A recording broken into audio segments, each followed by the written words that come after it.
ये है बंदर घर।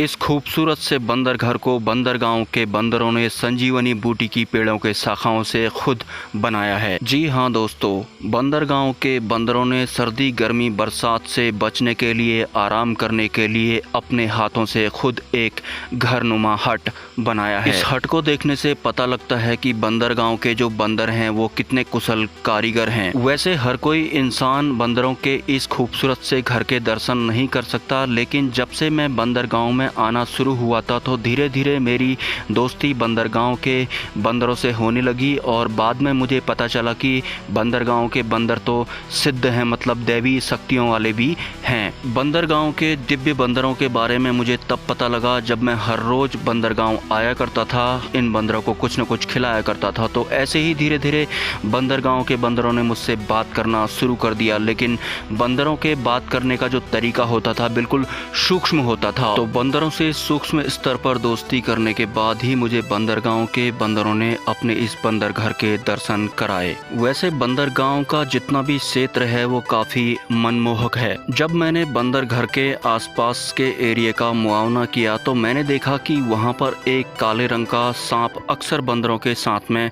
होता था। तो मैंने बंदरगांव के बंदरों से पूछा कि ये सांप कौन है। तो बंदरगांव के एक बंदर ने मुझे बताया कि ये सांप नहीं नाग है और ये इच्छाधारी नाग है। इच्छाधारी नाग और बंदरों में बहुत घनिष्ठ मित्रता होती है और बंदरगांव में इच्छाधारी नाग का होना सीधा सा मतलब है कि बंदरगांव में कहीं नागलोक का भी रास्ता जाता है। ऐसा भी मुझे बंदरगांव के एक सिद्ध बंदर ने बताया। और ऐसे ही एक दिन बंदर घर के पास मैंने एक बाघ को सोए हुए देखा। तो मैंने बंदर से पूछा कि ये बाघ यहाँ पर क्यों सोया हुआ है। तो बंदरों ने कहा कि ये सोया नहीं, ये बेहोश है क्योंकि इसने अत्यधिक संजीवनी बूटी का सेवन कर लिया था। तो ये भी मुझे पहली बार पता लगा कि संजीवनी बूटी के अत्यधिक सेवन से किसी भी इंसान या फिर जीव जंतु अगर उसका अत्यधिक सेवन कर लेता है तो वो अचेत अवस्था में चला जाता है। बंदरगांव या फिर बंदर घर के समीप रहने वाले दिव्य बंदरों से मेरा सूक्ष्म रूप से वार्तालाप होता रहता था, तो इस वजह से ही मैंने इस वीडियो को